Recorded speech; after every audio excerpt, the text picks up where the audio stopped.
A bit of a personal story about how I got inspired to become an animal photographer. I grew up around a lot of animals, and I also grew up with artists in my family, and kind of shows how I used that passion for animals and directed it towards my fine art, which is animal photography.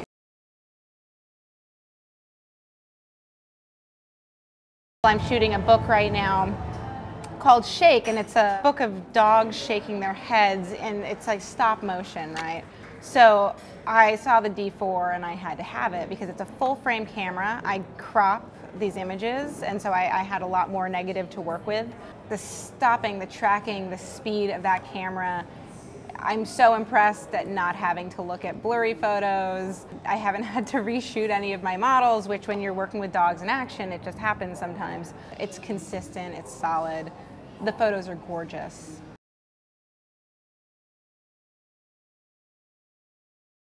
The D3200 is great. The D4 is a heavy, heavy camera. It's not something you want to just like take with you if you're going out for the day. You know, it's kind of a commitment. And the D3200 is this nice lightweight camera. Honestly, I can throw it in my purse. You know, it allows me some more flexibility having an SLR on hand because I'm a photographer, and sometimes I like to get a little nerdy with, you know, like my technical settings. So it's a really nice kind of, you know, taking pictures of my own dogs on a walk. Sometimes I'll just have an idea and I can kind of sketch it out with the D3200.